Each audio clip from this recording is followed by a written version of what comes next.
Jumpa lagi di channel Kerot Susu. Novel Dr. Genius Fang Qiu. Bab 85. Di Gunung Taisan. Di puncak gunung. Butuh setengah jam bagi Fang Qiu untuk hampir pulih. Dia membuka matanya dan menutup latihan. Dia tanpa sadar meraih tangannya ke saku celana, mengeluarkan ponselnya. Ketika dia datang ke gunung untuk bercocok tanam, dia mematikan ponselnya untuk menghemat listrik dan menghindari gangguan, itulah sebabnya dia bisa berkultivasi dengan tenang begitu lama. Setelah memulai teleponnya, dia memperhatikan waktu dan sekarang sudah jam 4:60. Ketika dia akan meletakkan ponselnya, peringatan WeChat tiba-tiba terdengar. Fang Qiu membuka WeChat dan melihatnya. Dia benar-benar mengirim foto. Melihat gambar dan teks yang dikirim Zhou Xiaotian, Fang Qiu tersenyum sedikit. Tetapi sebelum tawa itu hilang, dia tiba-tiba tercengang. Mengapa gambar ini terlihat sedikit aneh? Tempat di gambar itu agak familiar. Fang Qiu segera memperbesar gambar dan melihat lebih dekat. Kemudian dia melihat sekeliling dan melihat foto-foto itu. Setelah itu, dia melihat ke kejauhan.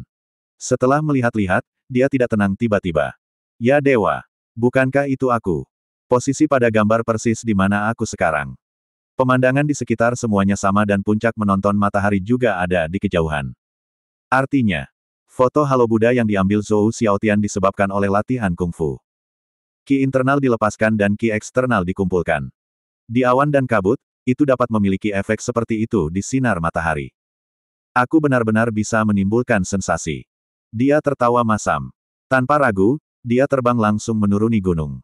Waktu semakin larut dan awan-awan di gunung akan segera cerah setelah matahari terbit. Dia tidak ingin ditemukan ketika awan bersih. Di puncak menonton matahari. Lingkaran Buddha sudah pergi. Mengapa itu hilang? Bagaimana itu bisa begitu cepat? Aku belum cukup melihatnya. Kenapa itu bisa dibersihkan? Tidak mudah bertemu sekali. Tidak bisakah kita cukup melihatnya? Mungkin kita hanya bisa melihatnya sekali seumur hidup. Saat Fang Qiu pergi, lingkaran cahaya Buddha benar-benar bubar. Meskipun mereka telah menonton selama setengah jam, orang-orang di Sun Watching Peak masih belum cukup melihatnya. Aduh, mengapa lingkaran Buddha ini menghilang begitu saja? Zhou Xiaotian memegang ponsel, berkata dengan wajah tidak puas. Ayolah. Apakah setengah jam tidak cukup bagi Anda untuk menonton? Kata Sun Hao dengan wajah jijik. Yang tertua keempat benar. Zhu Benzeng berkata sambil tersenyum, sejujurnya, saya juga belum cukup melihatnya dan saya pernah mendengar bahwa Halo Buddha telah muncul di Gunung Taisan berkali-kali. Itu berlangsung 1 jam untuk beberapa kali. Lain waktu itu berlangsung 3 jam, jadi setengah jam benar-benar singkat. Iya nih. Kalau saja itu bisa bertahan sehari. Saya belum menemukan sudut yang bagus untuk mengambil selfie. Zhou Xiaotian bergumam saat dia melengkungkan bibirnya. Kalian murah dan laris. Sun Hao berkata tanpa berkata-kata, ini luar biasa karena Anda telah melihatnya. Banyak orang bahkan tidak bisa melihatnya ketika mereka datang ke sini. Tetapi lingkaran Buddha benar-benar indah. Jika tidak bubar, saya bisa menontonnya selama setahun penuh. Lupakan saja. Melihat Halo Buddha sekali saja sudah cukup bagimu untuk sesumbar 1 tahun setelah kembali. Zhu Benzeng berkata sambil tersenyum. Oh ngomong. Sun Hao sepertinya memikirkan sesuatu yang tiba-tiba dan berkata, saya mengambil gambar dan juga merekam video sekarang. Saya hanya akan mengirimkannya kepada yang termuda agar dia menyesal. Aku sudah mengirimnya. Zhou Xiaotian berkata dengan kecewa, baru saja, saya membuat panggilan video ke yang termuda dan ingin dia menontonnya langsung. Tetapi dia tidak menjawabnya dan teleponnya juga mati ketika saya memanggilnya. Akhirnya, saya hanya mengirim beberapa foto kepadanya, tetapi dia belum membalas. Jika Anda mengirimnya sekarang, saya memperkirakan bahwa pesan Anda akan seperti batu yang jatuh ke laut dan tidak akan ada jawaban. Yang termuda adalah tulang malas. Di sisi lain, sungguh Halo Buddha yang indah. Kami sangat beruntung. Dalam kelompok perempuan, Huang Manman menatap seperti Fanggel di tempat di mana lingkaran Buddha menghilang dan berkata, jika aku punya pacar untuk menontonnya bersamaku, itu akan sangat romantis. Pacar. Mendengar ini, Yuan Bei segera bercanda. Bukankah ada cukup banyak anak laki-laki di samping? Apakah Anda ingin saya meminta Anda yang ingin menjadi pacar Anda? Jangan. Huang Manman menggelengkan kepalanya dan melambaikan tangannya dengan tergesa-gesa. Terjepit di antara mereka berdua, Jiang Miaoyu tersenyum.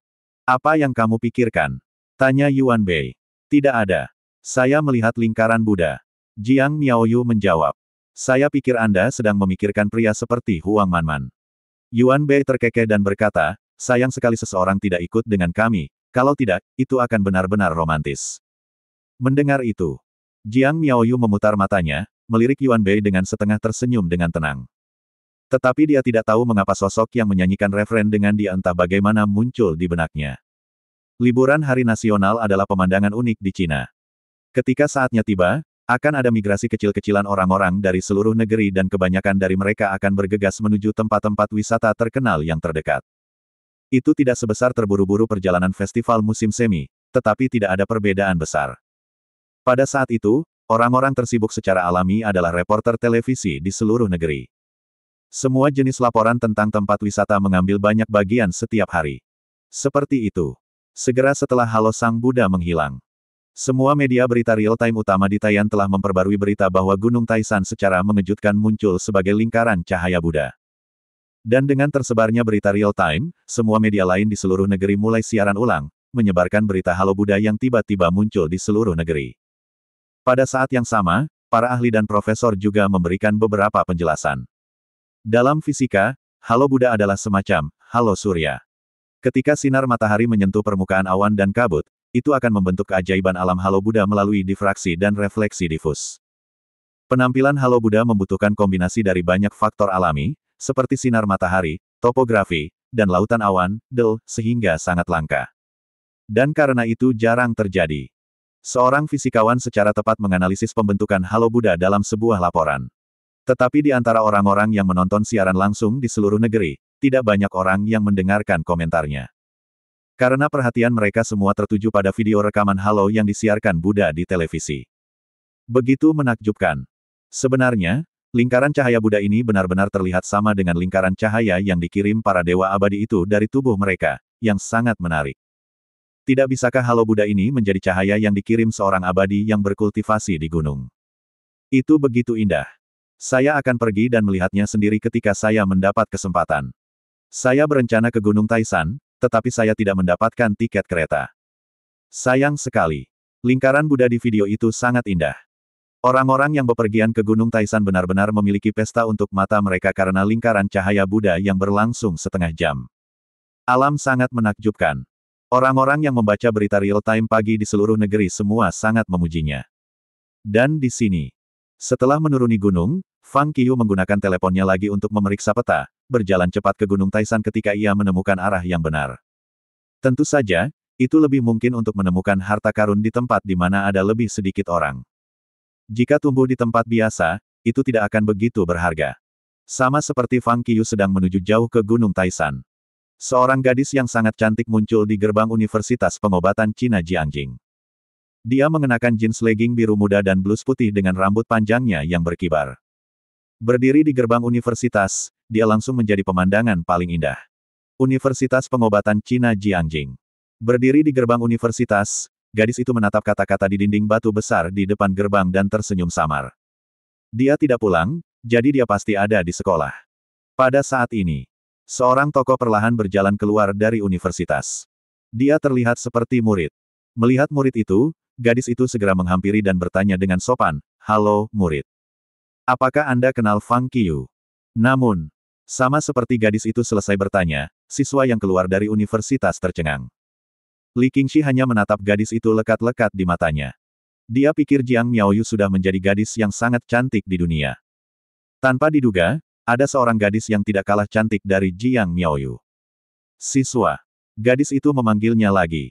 "Oh." Li Qingxi terpana dengan sedikit rasa malu yang melintas di wajahnya dan bertanya, "Apa?" "Maaf, apakah Anda tahu Fang Qiyu?" Gadis itu bertanya sambil tersenyum. Dalam pandangannya, kemanapun Fang Qiyu pergi, dia selalu yang paling mempesona. Sebagai teman sekolah menengah Fang Qiyu selama 3 tahun, dia telah menyaksikan teman sekelas yang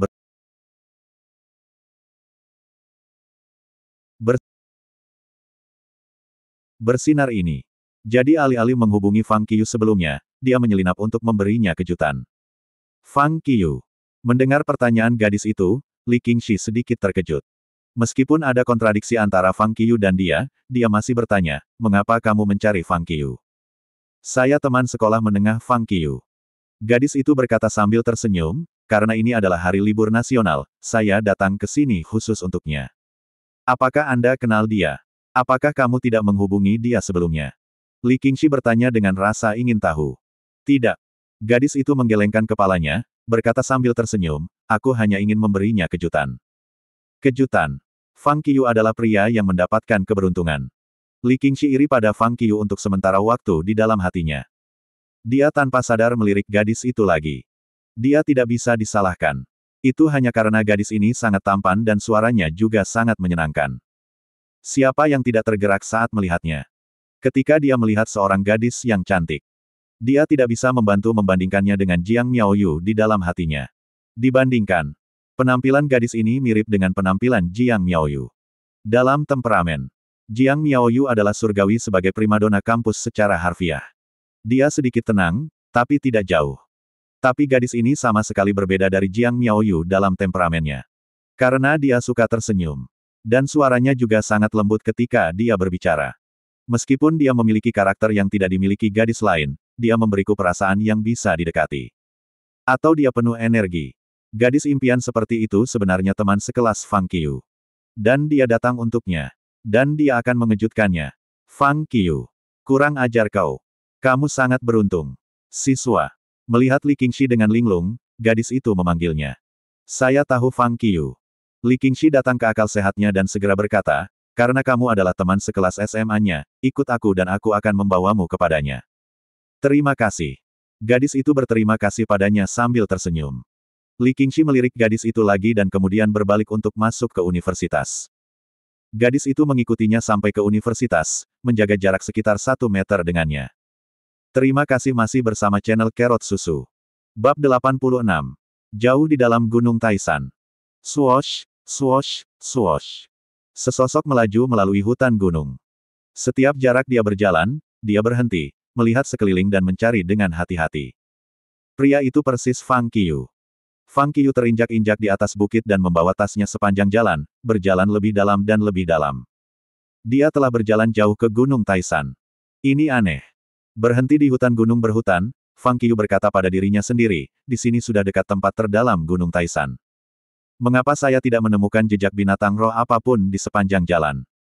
Dalam pandangannya, binatang buas roh penjaga yang menjaga harta karun umumnya menyembunyikan diri jauh di pegunungan di mana itu tidak dapat diakses. Pada prinsipnya, dia seharusnya menemukan beberapa petunjuk sejak dia berjalan begitu dalam di gunung. Tetapi di sepanjang jalan, dia memang bertemu banyak hewan biasa seperti babi hutan, rusa sika, rubah, tetapi dia belum pernah menemukan tanda-tanda binatang roh. Aku tidak tahu kapan aku akan menemukannya. Dia menghela nafas dalam hati. Fang Qiyu terus bergerak. Tapi setelah berjalan beberapa meter, langkahnya tiba-tiba berhenti sementara matanya menatap ke depan. Ada pohon mati yang bahkan mulai membusuk di bawah invasi lembab di hutan. Dia memperhatikan dengan ama. Di akar pohon busuk, sebenarnya ada tanaman merah gelap mengkilap, seperti awan. Ganoderma lucidum liar.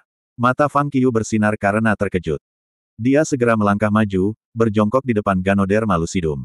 Sepasang. Ketika Fang Qiyu berjongkok, dia menemukan bahwa di samping Ganoderma lucidum yang dia lihat, ada Ganoderma lucidum lain yang sedikit lebih kecil. Ganoderma lucidum jantan dan betina. Ya, ada pria dan wanita Ganoderma lucidum. Seperti dicatat dalam buku-buku kuno, Ganoderma lucidum juga dikenal sebagai Ganoderma di hutan dan permata.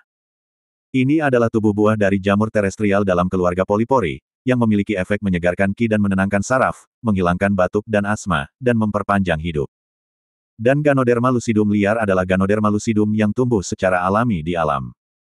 Di dunia, ada total 300 jenis Ganoderma lucidum liar, tetapi yang paling efektif adalah Ganoderma di hutan, yang tumbuh di hutan gunung yang dalam. Ganoderma lucidum liar ini dikenal sebagai Ganoderma lucidum terbaik, yang nilai pengobatannya sangat besar. Di hutan, Ganoderma lucidum dari pertumbuhan alami mungkin kembar, satu kecil dan besar lainnya. Ini umumnya dikenal sebagai Ganoderma lucidum betina dan jantan. Tentu saja, yang disebut jantan dan betina tidak merujuk pada jenis kelamin Ganoderma lucidum, tetapi pada daun Ganoderma lucidum. Yang besar adalah pria dan yang kecil adalah wanita. Ganoderma lucidum jantan dan betina memiliki bentuk yang mirip dan memiliki aroma yang berat, yang efek obatnya juga lebih baik daripada Ganoderma lucidum biasa. Setelah dia perhatikan sebentar, Fang Qiyu segera mengeluarkan sekop kecil dari tasnya, mulai mengambil. Karena dia sedang belajar kedokteran, dia secara alami tahu cara mengumpulkan Ganoderma lucidum. Dia memegang gagang Ganoderma lucidum dengan satu tangan dan menggunakan sekop kecil untuk menyekop bagian 3 cm dengan lembut dari tutupnya dengan tangan lain, mengambil Ganoderma lucidum dengan sangat mudah. Alasan mengapa dia tidak secara langsung menggali Ganoderma lucidum adalah karena dia tahu bahwa Ganoderma lucidum liar sangat berharga dan meninggalkan Mycorrhiza dapat membuatnya tumbuh lagi. Selain itu, ketika Ganoderma lucidum dikumpulkan, tutupnya tidak dapat dipegang dengan tangan, jika bubuk spora akan melekat pada bagian belakang tutupnya, yang akan menyebabkan warna dan kilau yang tidak merata dari Ganoderma lucidum dan mengurangi kualitas Ganoderma lucidum dengan demikian. Setelah memasukkan Ganoderma lucidum ke dalam tasnya, dia melanjutkan. Meskipun tidak ada tanda-tanda kehadiran roh binatang, harus ada banyak obat herbal liar di tempat ini. Fang Qiu pergi jauh ke gunung sambil melihat sekeliling. Sesaat kemudian, ginseng liar. Fang Qiu menatap tanaman biasa di tanah dengan terkejut. Sekarang, ginseng liar sangat langka dan sebagian besar ginseng adalah budidaya buatan. Aku tidak menyangka akan bertemu dengannya. Beruntungnya aku. Ginseng memiliki efek menyehatkan 5 organ internal, menenangkan saraf, menenangkan jiwa, menghentikan jantung berdebar, menghilangkan patogen, mata yang cerah, meningkatkan kebahagiaan dan meningkatkan kecerdasan, mencerahkan tubuh, dan memperpanjang umur.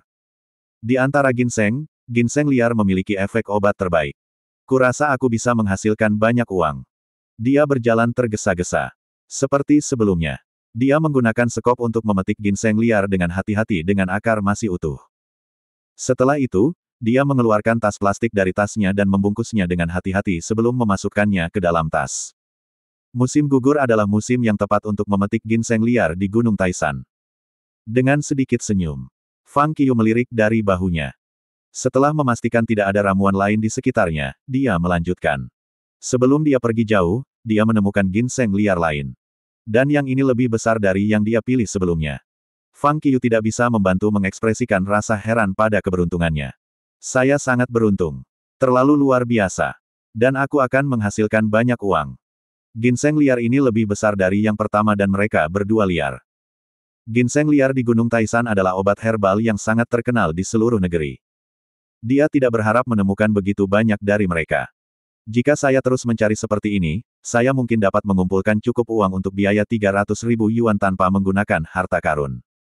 Setelah memetik ginseng liar sambil tersenyum, Fang Qiu melanjutkan. Setelah berjalan lama, ia tidak menemukan obat herbal liar lainnya. Lalu dia mempercepat.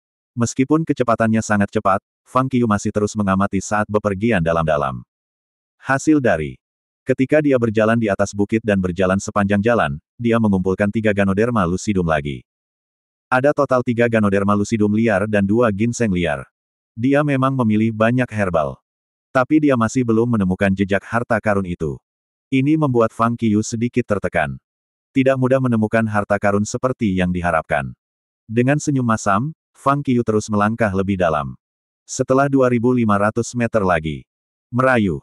Saat Fang Qiu melakukan perjalanan cepat, tangisan rendah tiba-tiba terdengar olehnya. Ada suara. Fang Qiu segera berhenti sekaligus. Dia melihat ke depan. Dia melihat. Itu di kaki gunung terjal. Di sisi adalah sebuah batu tipe jalan yang dibasahi oleh air dan tampak kasar tapi halus. Di sekitar batu, ada bidang rumput dengan sangat sedikit pohon di sekitarnya.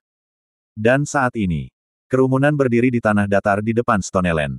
Mereka semua mengenakan pakaian tahan angin dan peralatan pelindung, seperti tim petualangan bepergian. Di antara sekelompok orang, ada seseorang yang berbaring di tandu yang mereka gunakan untuk membuat tongkat dan rotan sendiri. Dia tampak terluka parah. Ketika dia melihat dengan cermat, mereka semua sangat ketakutan. Beberapa wanita dari mereka menutupi wajah mereka dan menangis dengan suara rendah, tidak berani melihat ke depan. Dan beberapa pria berdiri di garis depan kerumunan menatap ke depan dengan tatapan takut. Di depan mereka berdiri seekor serigala. Serigala itu berdiri di atas batu, sedikit bersandar dengan kaki depannya ditekan ke belakang. Dia menatap tim petualangan dengan mata terpaku seolah siap untuk berburu kapan saja. Wajah orang-orang dari tim petualangan sudah dipenuhi keringat. Karena seseorang dalam tim terluka, mereka tidak berani mengambil tindakan gegabah. Begitu mereka mengiritasi serigala, itu pasti menimbulkan konsekuensi yang sangat serius. Dan sesuai dengan situasi saat ini, mereka tidak bisa berlari bahkan yang mereka inginkan. Terlepas dari kenyataan bahwa seseorang telah terluka. Siapa yang bisa berlari lebih cepat daripada serigala? Selain itu, ada wanita di tim. Ketika kelompok itu bingung dan tubuh mereka sedikit kaku selama konfrontasi dengan serigala. Aduh! Serigala itu memalingkan kepalanya tiba-tiba seolah-olah dia merasakan bahaya. Itu melihat hutan di samping, menjaga tubuhnya lebih rendah. Geraman dari tenggorokannya sepertinya mengancamnya. Setelah melihat ini, orang-orang dari tim petualangan bepergian membuat wajah mereka gelap. Mereka mengawasi serigala sambil memalingkan kepala untuk melihat ke hutan yang dihadapinya. Tepat saat mereka menoleh, seorang tokoh perlahan berjalan keluar dari hutan. Itu adalah Fang Qiu. Melihat pakaian Fang Qiu, anggota tim petualangan semua terkejut. Kenapa seseorang tiba-tiba muncul di gunung? Dan dia seorang remaja sendirian. Hal yang paling menyusahkan adalah karena kita telah berada dalam masalah, mengapa orang lain jatuh ke neraka hidup? Remaja itu terlalu bodoh. Dia jelas telah melihat situasinya. Kenapa dia tidak bersembunyi di kejauhan dan menakuti serigala dengan batu alih-alih menunjukkan diri? Bodoh sekali. Orang-orang dari tim petualangan semua memandang Fang Qiu dengan mata sedih dan bahkan iba. Namun momen selanjutnya, mereka semua tercengang. Karena mereka menemukan bahwa setelah bocah itu keluar dari hutan dan setiap kali dia melangkah maju, serigala, yang tampak sangat ketakutan sehingga tidak bisa dilawan, akan mundur selangkah dengan hati-hati dengan lolongan. Seolah bocah itu adalah monster yang mengerikan. Para anggota tim petualangan memandang Fang Qiu dengan takjub. Menilai dari sosoknya, bocah di depan kami tidak kurus atau kuat. Dan menilai dari penampilannya, remaja itu tidak terlihat galak, yang sama sekali tidak bisa menakuti serigala sama sekali. Dan dilihat dari usianya dan berpakaian, remaja itu jelas seorang siswa. Kenapa serigala ini takut pada murid? Orang-orang bingung. Para wanita, yang telah menangis, segera berhenti menangis ketika mereka melihat pemandangan ini. Sebaliknya, mereka terus menggosok mata mereka dan jejak harapan muncul di mata merah mereka yang menangis. Dia adalah harapan hidup. Rintik. Fang Qiu menatap serigala dengan dingin dan terus mengambil langkah. Satu langkah demi langkah, dia bergerak maju dengan mantap. Tetapi serigala itu terus mundur, dan tak lama kemudian, serigala itu mundur ke tengah batu. Tiba-tiba, kaki belakang serigala tergelincir dan jatuh di atas batu. Kemudian segera bangkit dan melompat dengan 4 kaki, bergegas pergi dengan lolongan. Seolah-olah dia bertemu monster. Sini. Fang Qiu datang langsung ke tim petualangan. Rasa dingin di wajahnya menghilang, diganti dengan senyuman. Apakah kamu baik-baik saja? Kamu. Pria terkemuka itu menatap Fang Qiu dengan pandangan terkejut, menunjuk ke tempat di mana serigala itu berada, seolah-olah dia ingin mengatakan sesuatu, tetapi tidak bisa. Kamu siapa? Mengapa kamu di sini? Tanya satu orang yang berusaha tetap tenang. Benar, setidaknya beberapa puluh kilometer dari pusat kota. Bagaimana Anda bisa masuk ke sini tanpa peralatan apapun kecuali tas? Seorang wanita juga mengumpulkan keberanian untuk bertanya dengan keras. Semua orang memandang ke arah Fang Qiu. Dengan sedikit ketakutan di mata mereka. Mereka takut karena bocah yang ada di depan mereka bisa menakuti serigala. Siapa yang tidak takut? Dan penampilan remaja itu sangat aneh. Kenapa dia bisa menakuti serigala ketika dia datang? Terlebih lagi, serigala sangat takut seolah-olah telah bertemu musuh. Saya belum pernah mendengar tentang serigala yang pengecut. Serigala telah pergi. Tapi remaja itu masih di sini. Bahkan serigala takut pada Fang Qiu, bagaimana mungkin kita tidak takut padanya? Selain itu, jauh di dalam gunung. Jika dia benar-benar melakukan sesuatu pada kita, bisakah kita menanggungnya? Menghadapi tantangan dari tim petualangan. Fang Qiu hanya tersenyum.